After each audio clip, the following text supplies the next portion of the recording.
Hey, what's up, y'all? It's Steve again, Harmless Rebel. Time for another hard rock and heavy metal update. A little bit of what's spinning. A couple of these aren't new, but again, I think I said in one of my last videos, I've got these insane inboxes. I've probably got 500 or 600 albums sitting here of stuff I've bought over the last few years. I'm just trying to get through and get sorted and that's kind of where I'm at. So, I mean, I usually listen to a lot of music, but I've been listening to a lot lately. Probably, I don't know, 5 or 6 albums a day minimum. But I mean, I work from home, so that might sound like a lot to a lot of you, but it's what I do all day while I'm working. So just jump into it. So I picked up a couple of Whitesnakes. If you guys saw the metal roundtable that I was on last night, we talked about some of the stuff we were listening to, and I talked about the Whitesnake stuff. But I picked up there was a recent reissue, maybe last year, of the Trouble album from Whitesnake. And it sounded really bad. I had bought it because I have an older copy that, I mean, I've just played the heck out of, and it's not in the best shape. So I thought, well, I'll grab this new repress. It was supposed to be really nice, and like I said, it didn't sound good at all. So that kind of led me down a little Whitesnake hole. A couple of these I just have recently added to the collection, including this first one. But most of these I already had. So, but first up is David Coverdale's debut solo album, which was actually called Whitesnake. They did a pretty good job on this. I would like to find an original pressing of this. But for 17 or 16 or 17 bucks, whatever I paid for this, it was worth it. I don't like that they changed the album cover. I wish they would have just stuck with this because it's a pretty cool album cover. But they did a pretty good job on this. So if you haven't heard this, it's really good. And I mean, you kind of see where he was going and what led to the band Whitesnake. Next up, I don't think any of these are U.S. pressings. Is this one? Let's see. Nope. None of these. Except for this one. So this one's the Purple Tour, Whitesnake Live. This was just a few years ago. I want to say that this show was 2015 or 16. I don't see it anywhere on here. But this was released in 2017 after the Purple album. I mean, it covered all the hits. It's a great show. Definitely worth picking up. You can usually find these for pretty cheap. So if you're a Whitesnake fan, go ahead and grab that one. Then the album that kind of led to this, is this one a Dutch? I can't even tell.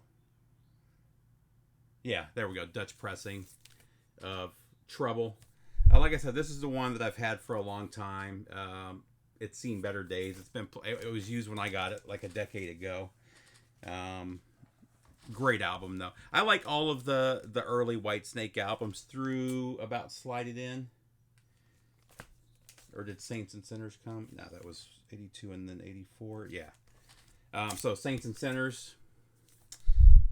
Here I Go Again. The version on this I think is so much better than the big hit version, which I believe was on this one. Nope. It was on the album after this, but still. Saints and Sinners, just an absolute classic from 82. And then they followed that up with Slide It In.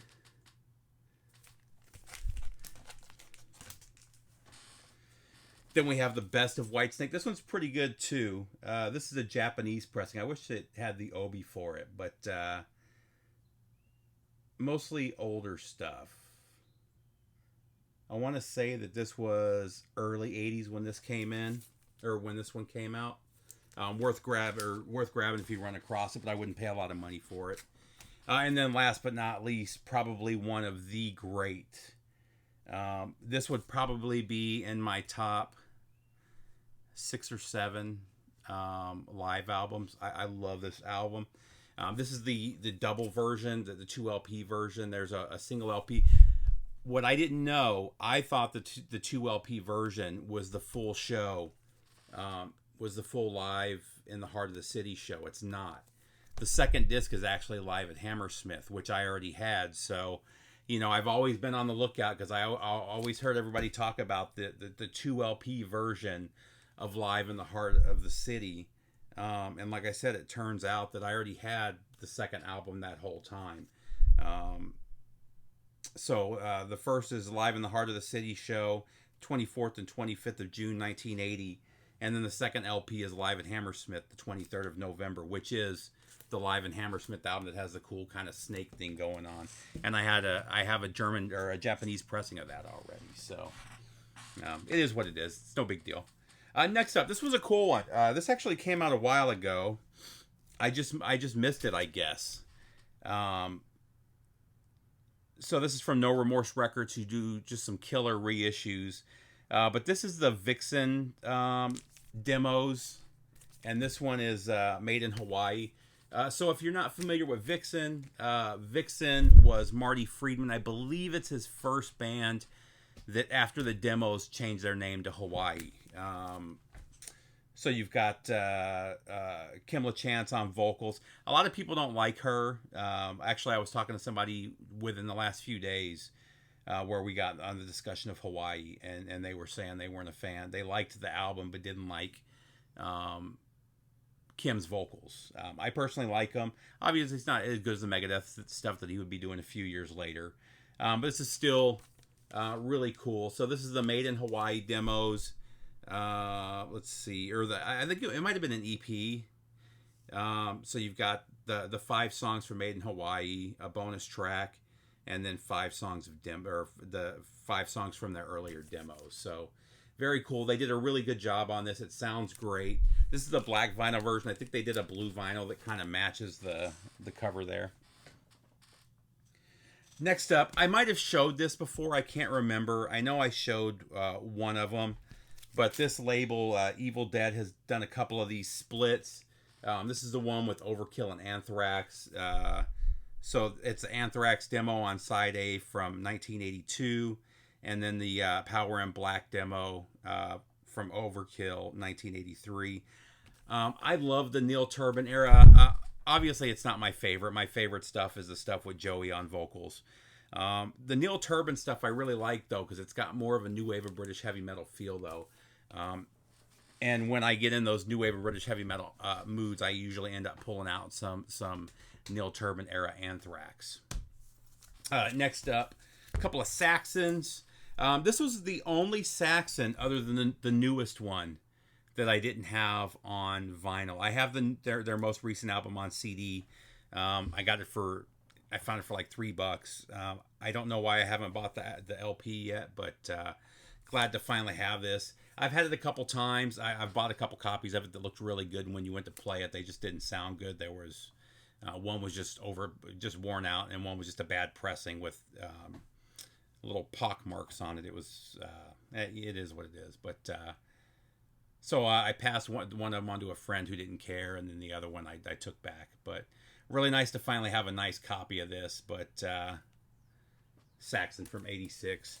And then this one is really cool. This was not a blind buy. This is one I ran across at a local store that I didn't know existed. You can get this for cheap. This is right around $20. I highly recommend it. But this is Saxon Unplugged and Strung Up.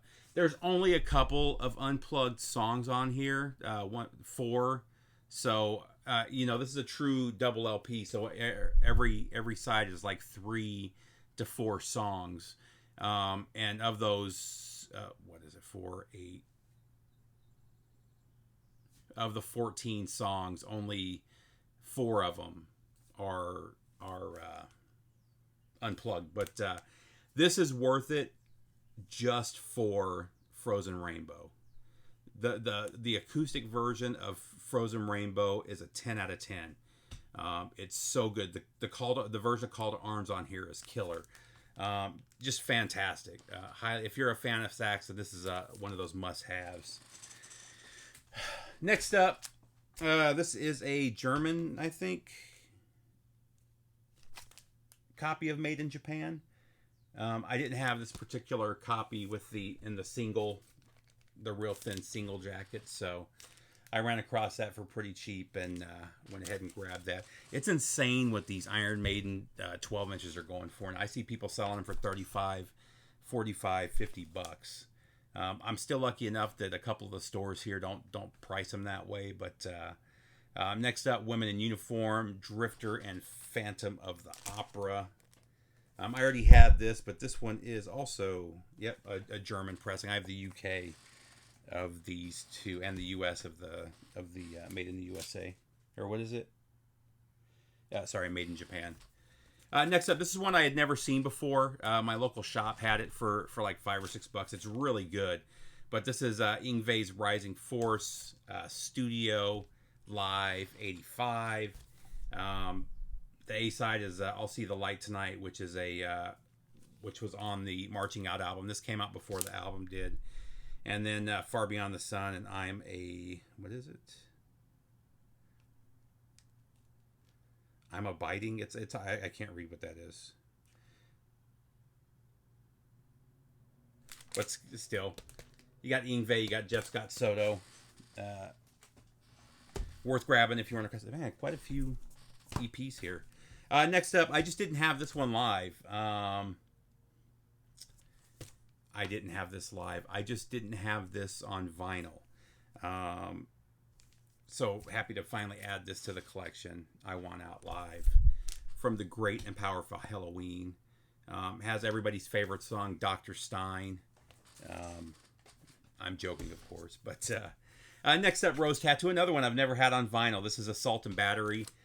This is my favorite Rose Tattoo album. Just fantastic.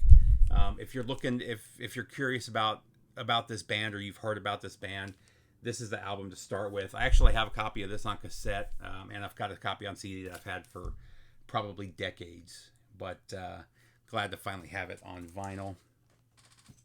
Next two up, Bride. These are pretty cool. Scott told me about these a couple years ago, and it took a while because of the pressing issues and all that stuff for them to come to fruition. But finally have these is really cool. This is the Snakes on the Playground demos. Sounds fantastic. This is my favorite album from Bride. Probably their biggest album by far, Snakes on the Playground. So if you like those albums, you're going to love this. And I can't remember. I feel like Scott said that this was his... I want to say this is his granddaughter that's on the cover here. I could be wrong. You'll have to put in the comments, Scott. But I'm pretty sure that that's his granddaughter in the picture there, which is very cool. And then Kinetic Faith, the Kinetic Faith demos, same thing. If you like these two albums, which are both of those albums are 10 out of 10, it's definitely worth grabbing the demos. They're both really good as well. And then last but not least, another one that I just never had on vinyl.